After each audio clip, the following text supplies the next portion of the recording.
Bon voilà, je sais pas ce que vous en pensez, mais moi je trouve que c'est vraiment 1000 fois mieux. On a bien fait de passer au Karcher. Alors il y a un petit défaut qui est juste ici. En fait, on avait vu que le radiateur il avait pris un choc avant qu'on l'achète, hein, il avait pris un choc. Et du coup, apparemment, ils avaient fait la peinture pour cacher le petit pet qui est ici. Mais vraiment, là, pour le coup, ça n'a rien à voir. Le radiateur est vraiment nickel. Donc là, il va falloir qu'on le fixe au mur. Et pour ça, du coup, on va donc faire des pattes de fixation dans ce mur-là. Alors, le radiateur, c'est à peu près à cette place-là. Hein. Et du coup, je trouve que ça se marie plutôt bien avec le mur de briques. Donc ça, c'est plutôt cool. Et du coup, on va le fixer. Et comme ça, après, on va pouvoir attaquer la plomberie. Mais d'abord, il faut le fixer pour qu'on puisse faire les repérages, quelle longueur il nous faut de tube, etc., etc. Allez, c'est parti. On installe ça.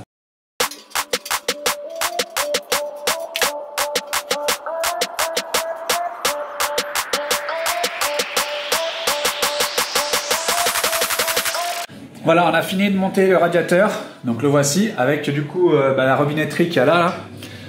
Hop, là, hop, le thermostatique, avec en bas donc le thé réglable qui est juste là. Bon, qu'est-ce que vous en pensez franchement? On a bien fait de le décaper, hein, sérieusement. Franchement, il est nickel, hein. Franchement, il est comme neuf. À part le petit éclat qu'il y a là, mais à part ça, il est nickel. Donc on va croiser les doigts pour pas qu'il fuit et puis voilà. Alors aujourd'hui c'est soudure pour le radiateur donc qui est juste là. Donc il va falloir qu'on fasse tout le cuivre qui raccorde donc le robinet et le thé réglable en bas. Et du coup donc on a préparé donc toute une table avec le chalumeau, le cuivre, les embouts, le gaz, enfin bref tout. Mais c'est qui là? C'est Luna. Et du coup, on va pouvoir commencer à faire de la soudure. Alors, comme je vous l'ai dit, je suis pas expert là-dedans, donc tous ceux qui sont du métier vont probablement bondir en voyant le travail que je fais. Mais bon, on fera ce qu'on peut et on essaiera de faire bien. Et j'espère que je ferai honneur à mon ami d'enfance qui m'avait formé donc au métier donc de chauffagiste. On va voir si j'ai pas perdu la main. Allez, c'est parti.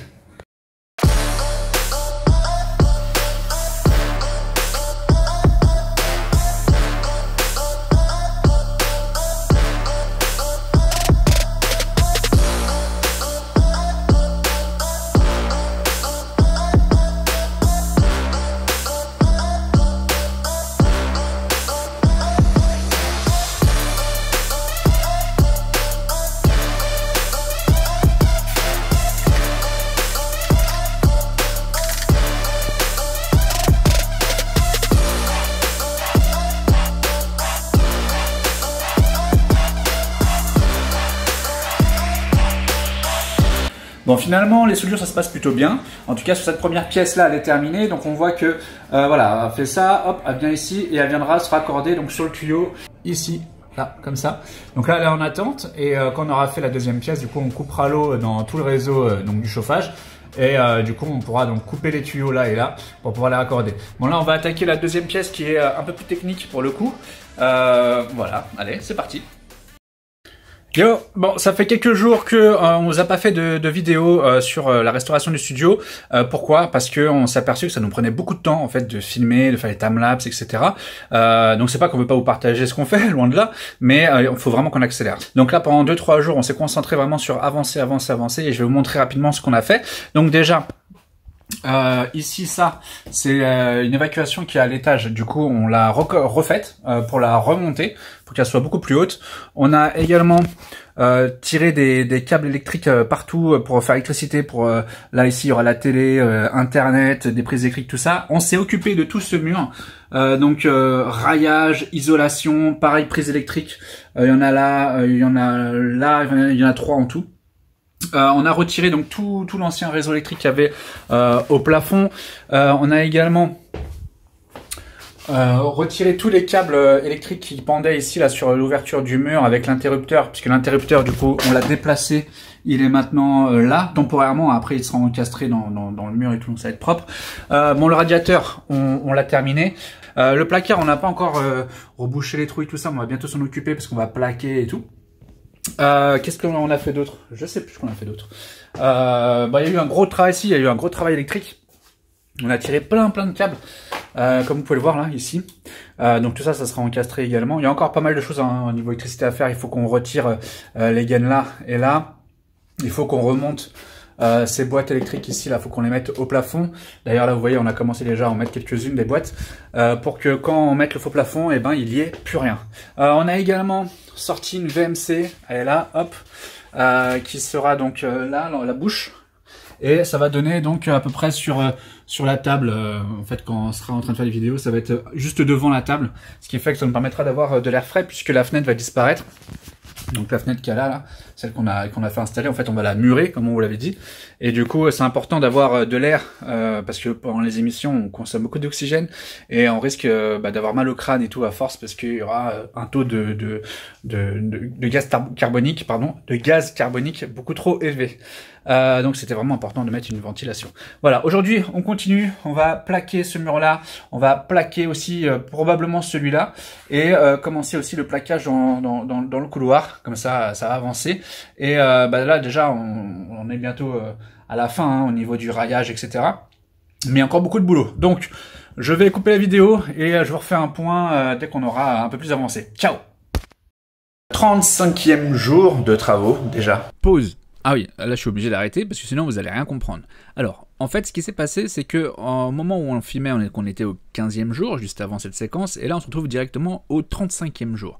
Qu'est-ce qui s'est passé entre temps? Eh ben, on a perdu les rushs vidéo, puisqu'on a changé de téléphone, et parce que j'ai cassé mon téléphone, donc du coup, tous les rushs que j'avais fait, eh ben, ils ont été perdus, et du coup vous n'avez pas les séquences où on monte les plaques de plâtre dans l'escalier, dans le placard, dans le studio, où on installe toutes les boîtes électriques pour les prises électriques, et également la première passe d'enduit. Donc évidemment vous allez être un peu perdu, mais bon, maintenant que vous avez toutes ces informations là, on peut reprendre la vidéo. Un truc de fou, hein. 35 jours qu'on est en train de bosser dans le studio, c'est vraiment un truc de dingue. Il s'est passé pas mal de choses. Alors déjà on a passé la première couche de peinture sur les murs au fond et on a vu qu'il y avait encore quelques défauts, donc on a refait un peu d'enduit. Donc là on a passé la deuxième couche d'enduit dans les escaliers, donc là c'est plutôt nickel. Hop, je vais vous montrer comme ça, voilà. Donc et puis ça continue hein, encore en haut. Donc là voilà, deuxième couche d'enduit pardon qui a été poncée. On n'aura pas besoin d'une grosse couche de finition dans l'escalier parce qu'il va y avoir du papier peint, contrairement à dans le studio où là par contre ce sera peint, donc il faut que les murs soient nickel. Et là aujourd'hui on va on va continuer à travailler, ça fait 3 jours qu'on est dessus, sur le nouveau coffret électrique. Donc ça c'est l'ancien coffret électrique, je vais essayer de pas me prendre une châtaigne, l'ancien coffret électrique que l'on a mis en hauteur. Et on a posé le nouveau coffret, donc qui est bien plus adapté à nos besoins électriques aujourd'hui. Pourquoi? Parce que déjà ce coffret-là, c'est un coffret qu'on utilise normalement pour un appartement genre 2-3 pièces grand max. Et nous, c'est une maison avec beaucoup de pièces et avec beaucoup de consommation électrique. Donc on avait beaucoup de problèmes là-dessus. Et comme maintenant on roule avec une voiture électrique, donc déjà ça arrange pas le truc. Et qu'en plus le studio va avoir une plus grosse consommation électrique qu'avant. Et ben vaut mieux qu'on change le coffret. Donc on a investi là-dessus, il nous a coûté je crois 500 € le coffret et on est en train de tout installer. Alors par contre tout va bien être séparé, ça va être vraiment parfait. Et pour le studio justement on a une ligne séparée pour l'arrivée électrique, donc des prises qui sont sur les murs, et une deuxième arrivée pour tous les luminaires et tout matériel qui sera au plafond. Et il y a une troisième arrivée électrique qui est donc pour tout ce qui est serveur, stockage de données, etc. Et une quatrième arrivée électrique pour les lumières, mais les lumières c'est pas les lumières pendant les lives avec les spots et tout, enfin vous verrez. C'est une simple lumière classique d'une pièce, mais voilà, on a préféré le séparer pour éviter d'avoir une surconsommation sur un seul disjoncteur. Donc voilà, en fait, c'est pour ça qu'on a retiré plein de câbles ici, là vous voyez. C'est pour ça qu'il y a plein de câbles, c'est à cause de ça. Voilà, donc aujourd'hui on continue le coffret. Alors on n'a pas beaucoup filmé ces dernières étapes, mais voilà, sachez que je travaille dessus et que normalement, si tout se passe bien aujourd'hui, c'est terminé. Allez, c'est parti, je me remets sur le compteur électrique, enfin sur le coffret électrique, et on se retrouve après. 38e jour de travaux, déjà 38, incroyable. C'est comme quoi c'est un chantier finalement qui était bien plus conséquent que ce qu'on aurait prévu. Alors vous l'avez vu dans l'escalier, on a mis une première couche, enfin une première, on n'en aura qu'une, c'est une sous-couche de peinture, puisqu'après il y aura du papier ici là. Donc voilà, ça fait beaucoup plus propre. Alors il n'y a pas de lumière parce qu'on est en train de faire l'électricité. Ah, j'entends quelqu'un qui descend. Et du coup, donc on a fait une sous-couche parce qu'il y aura du papier peint. Donc là, vous avez vu le coffret là ou pas? Pas mal hein. Bon, c'est pas pour la clim, hein, je vous rassure. C'est parce que il y aura le faux plafond et le faux plafond il va arriver jusque là. Voilà pourquoi on a fait ce coffret là. Moi, c'est sûr que je le taperai pas, mais. Oui, ça va. Oui. Bon, la lumière elle est un peu bizarre parce qu'on a une lumière de chantier au sol. Le placard, il a été pas mal avancé. On a fait donc la chape de béton au sol.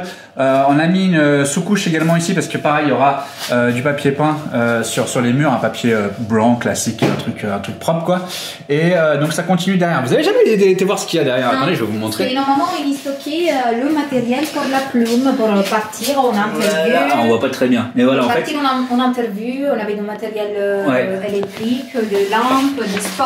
Et là on a mis une VMC, hop, qui est juste là comme ça. Voilà, et du coup ça va ventiler l'air qu'il y a dans le placard, ce qui évitera justement qu'on sera avec de la moisissure ou quoi, en cas où si on se fait réinonder. En tout cas on devrait pas, mais on sait jamais. Mais du coup voilà, donc le sol il est pas parfait, hein, pour l'instant c'est que du béton ici, et ensuite on fera du coup le réagréage. Le réagréage ça devrait être demain normalement, donc sur la journée la 39e journée. Qu'est-ce qu'on va faire aujourd'hui? Parce qu'on vous a pas encore montré le studio. Donc dans le studio, pareil, les murs, vous voyez, c'est tout propre, c'est tout blanc. On a mis 2 couches de peinture, une peinture un peu minable, on vous dit la vérité. Du coup, on a mis 2 couches et on voit encore à travers, donc c'est un peu naze.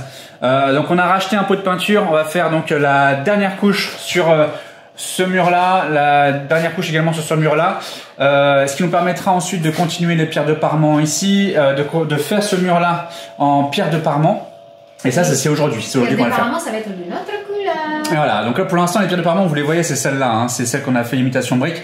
Nous, on les avait déjà customisées un peu à la base. Ça, on les laisse. Ouais. Donc on va les laisser. Par contre, on va changer le style. C'est-à-dire que même le rouge ici va dégager. Ces briques-là vont changer. On va laisser ces briques, mais on va changer les couleurs. Autre couleur. Voilà. Et du coup, aujourd'hui, on va donc faire la peinture déjà, finir cette peinture-là, et ensuite, on va du coup attaquer donc les pierres de parement. Petit changement de programme, on devait faire les pierres de parement sur le mur ici, là, derrière. Et finalement, on s'est aperçu qu'on les avait plutôt mal entreposées. On les a mis dans un coin, derrière plein d'autres matériaux, etc. Ce qui fait que c'est chiant, on va pas tout dégager pour ça. Donc du coup, on va avancer la date de réagréage qui était normalement prévue pour demain. On va le faire aujourd'hui. Donc c'est pour ça qu'on a tout vidé, tout gratté, tout balayé. Et là, on va mettre un primaire d'accroche. Je vous en parle dans quelques secondes. Que ce soit pour du béton, du lino, ou du carrelage ou n'importe quel support, quand on fait du réagréage, alors réagréage c'est quoi? C'est un espèce de béton, si vous voulez, en fibre de résine, je crois, si je dis pas de bêtises, qui permet de lisser le sol. Et ben, il faut mettre un primaire d'accroche, sinon ça tiendra pas et ça va s'enlever comme du plâtre sur du bois par exemple, ça tient pas. Donc là, on va utiliser ce primaire d'accroche de chez Bostik. Je remercie du fond du cœur la société NLP qui nous a fourni donc ce primaire d'accroche et le réagréage que vous verrez également de la même marque Bostik. C'est quasiment je crois que c'est le meilleur produit qui existe. Et je vous en parle en connaissance de cause puisque j'ai travaillé dans les sols et que d'ailleurs j'ai travaillé chez NLP. Donc il y a bien longtemps. Donc du coup, je connais très bien ces produits et ça va vraiment être magnifique et vraiment parfait. Donc du coup, voilà, on va commencer par mettre ce primaire d'accroche au rouleau sur toute la surface que l'on veut couvrir avec le réagréage. Donc ça sera donc le studio, là le sas où je suis, le placard qui est juste là. Donc c'est parti. Comment ça se présente? Donc c'est un produit qu'il faut juste secouer pour bien le mélanger, et ensuite on le renverse par terre et on passe au rouleau sur toute la surface. C'est aussi simple que ça. On attend un petit peu que ça sèche, ça fait une espèce de petite pellicule, un peu comme de la colle à peu près quoi. Et d'ailleurs quand on marche dessus, c'est assez collant d'ailleurs. Et ensuite par dessus on va pouvoir couler le réagréage que je vous montrerai tout de suite après. Mais là on attaque le primaire d'accroche.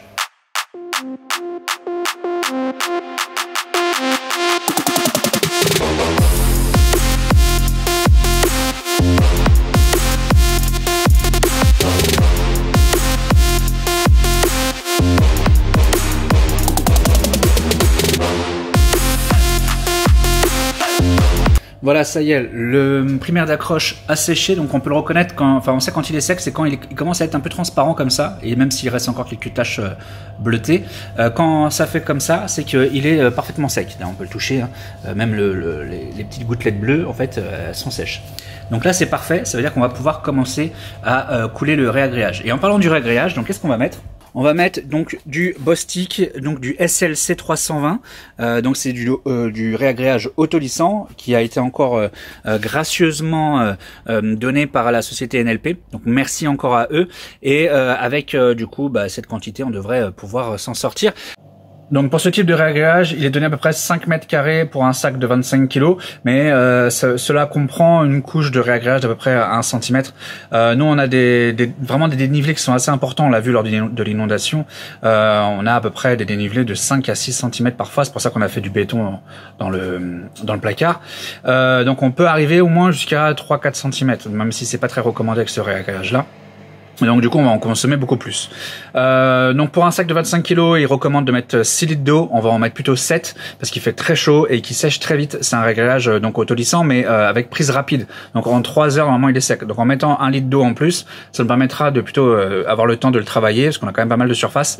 Donc c'est parti. Donc ce qu'on va faire c'est qu'on va le mélanger dans une grosse poubelle. Alors ouais, vous voyez c'est le bordel dans l'atelier, hein. Donc là on va du coup le mélanger dans une grosse poubelle comme ça. On a pris un bidon donc de 5 litres et une perceuse avec un embout donc pour malaxer. Voilà, le voilà. Et c'est parti, du coup on va taper le réglage. Allez, c'est parti.